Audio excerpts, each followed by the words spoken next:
Hello, my name is Kezia Wafula. And I'm Noelia Rodriguez. And for the past 2 years, we've been doing research, and the research question was, how does the effect of sociodemographic factors on maternal and child outcomes differ by GDP? Maternal and child health contribute to a big percentage of the world's burden of disease. Social determinants of health have been widely studied across multiple contexts throughout the world. Individual level factors such as educational attainment, wealth, race and ethnicity, and place of residence are often found to be associated with a variety of health outcomes, including those associated with maternal and child health. These maternal child health outcomes have also seen to be affected by GDP, so countries with higher GDP tend to have better maternal health outcomes. Because broader country level factors such as health expenditure and GDP can influence the availability and access to services associated with disease prevention and health promotion, these factors can potentially confound the effect of individual level determinants on maternal and child health outcomes. With this study, we investigate whether the effects of these individual level determinants on maternal and child health outcomes differ across countries that vary with respect to GDP.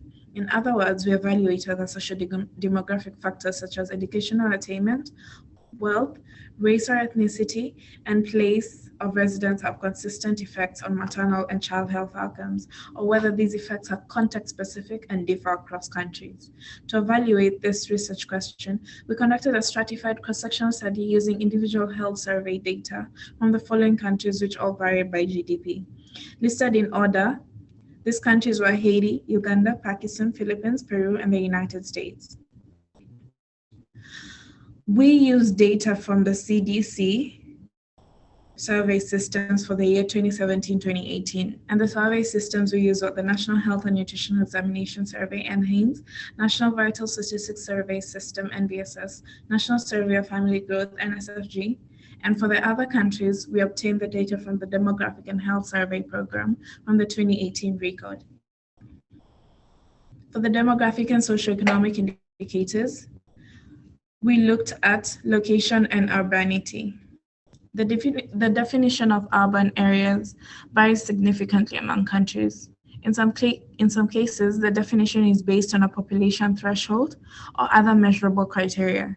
In other cases, the categorization is a consequence of administrative classification. In many countries, people live in either urban or rural populations, and this affects their access to certain aspects of healthcare differently. These definitions are obtained from national and country-specific census documentation. Next, we looked at race and ethnicity. Racial and ethnic differences carry a lot of weight when looking at how healthcare is distributed. Minority and majority of populations may be defined by race, language, and even income. For minority populations, they may not have access to healthcare, while for majority, they do have access to healthcare. For example, in the US, the majority populations are non-Hispanic white, while the minority populations are non-Hispanic, Black, Asians, other people of color, and indigenous communities. In Uganda and Peru, language is the main determining factor. Language is often tied to tribes in these countries. In Uganda, Baganda and other Bantu-speaking tribes are the majority, while the other tribes are disadvantaged and are the minority. In Peru, Spanish speakers are the majority. In the Philippines and Pakistan, what defines this is religion. In Pakistan, the majority practice Islam, while in Philippines, the majority practice Christianity. Next, we looked at educational attainment. A mother being well-educated can really improve the prospects of the whole family, whether it be health, education, or resources accessible to the family. If we looked at diet, for example, a mother being educated on balanced diet will ensure the child grows up healthy with no nutritional deficiencies. Next, we looked at income by country to determine the countries that were allowed to, in the analysis, we used GDP per capita, and we obtained this information through the World Bank database. Low-income countries, middle-income countries, and high-income countries were the representation of the countries that we had. And therefore, we decided on Haiti, Uganda, Pakistan, Philippines, Peru, and the US, which all represented the three classifications I've just talked about. Next, we looked at income classification by household per annum. Household determines how much resources are accessible for the family to use. A low-income household will not have accessible to good quality healthcare unless subsidized by the government. Next, we looked at the maternal and infant health outcomes. For example, infant mortality. Infant mortality is the death of an infant before his or her first birthday. The infant mortality rate is the number of infant deaths per 1,000 live births. This data was obtained from NVSS and tabulated into yes and no categories and adjusted odds ratios calculated. Next, we looked at child stunting. The data was obtained from DHS survey and NHANES for the US. Child stunting was defined as 2 standard deviations below the WHO standard height for age requirements. Child wasting was next. Data was obtained from the same surveys as child stunting, and it was defined as 2 standard deviations for weight for height measurements for children below the age of 5 years. Next, we looked at antenatal visits. The WHO recommends 4 antenatal visits, which help in intervention that may be vital to a mother's health as well as a child's health before birth. However, this number has recently been raised to 8. The cutoff 8 is used to determine good quality healthcare versus inadequate healthcare, which contributes to bad health outcomes. Next, we looked at low birth weight. Low birth weight was defined by WHO as birth of less than 2.5 kg or 5.5 pounds. Low birth weight continues to be a significant global health problem, resulting in both short-term and long-term consequences. To summarize the methods that we used, we identified countries by GDP through World Bank database. The data was compiled, data from the CDC, data from the DHS. The DHS obtains data from 5,000 to 30,000 households every 5 years, and the data years used were 2017 to 2018. 3 analysis of the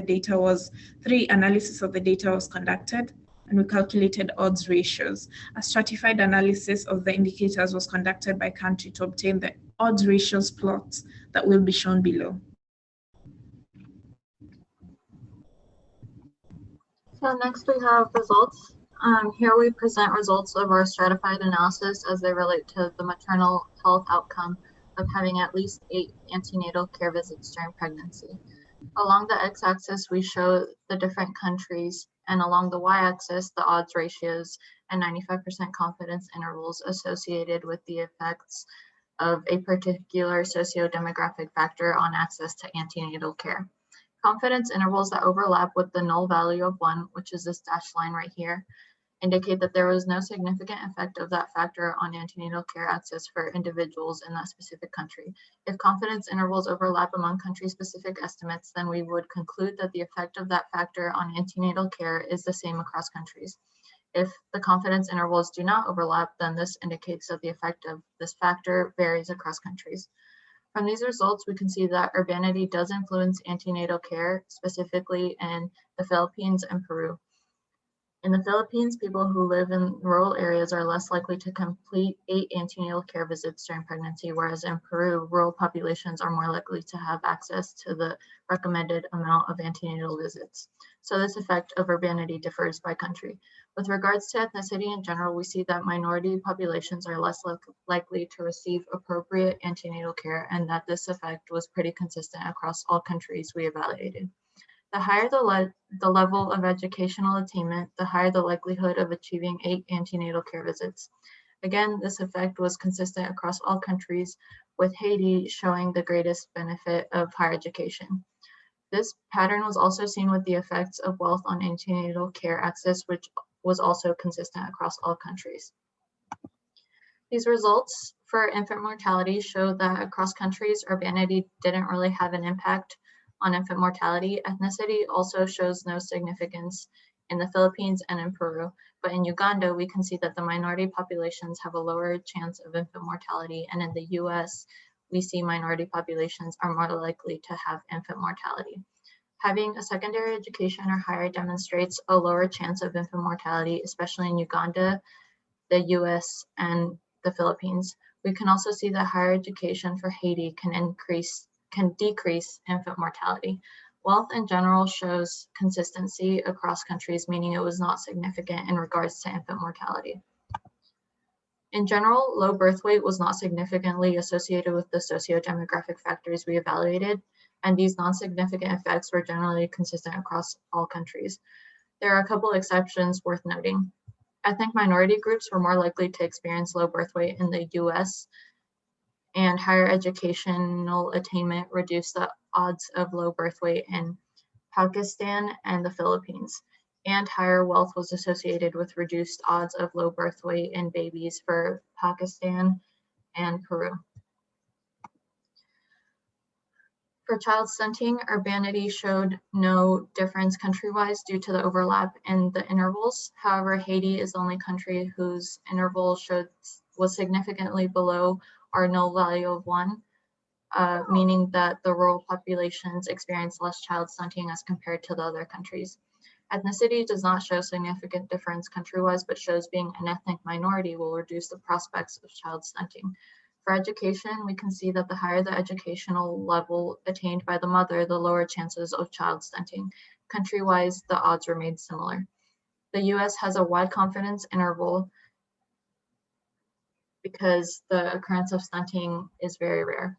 Wealth levels suggest the same case in that higher levels of household wealth are associated with lower odds of stunting. Since the significance levels overlap across countries and there's not a significant difference, which suggests that this effect of wealth on stunting was consistent across the countries. Child wasting had a very similar pattern to the stunting that we just saw, except for the wealth index indicator, which was more pronounced, meaning that increased wealth was more protective against wasting than it was for stunting.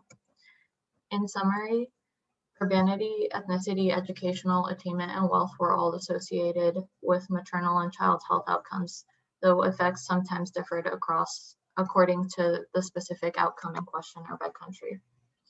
For urbanity, the effect of urbanity was consistent across countries for most outcomes, but there are a few exceptions that were significant. For ethnicity, all outcomes were associated except for low birth weight, which the US was the exception. Across the board, the educational level that was attained had an effect on outcomes observed, and we can also see similarities across the countries as well as differences. The number of antenatal care visits, low birth weight, child stunting, and wasting were all associated with household wealth, but did differ for specific countries. And we would just like to acknowledge Dr. Carolina Perez-Hedrick for her support and guidance in choosing and cementing the research project that we did. And we would also like to acknowledge the undergraduate research team for allowing us to participate in research at Meredith.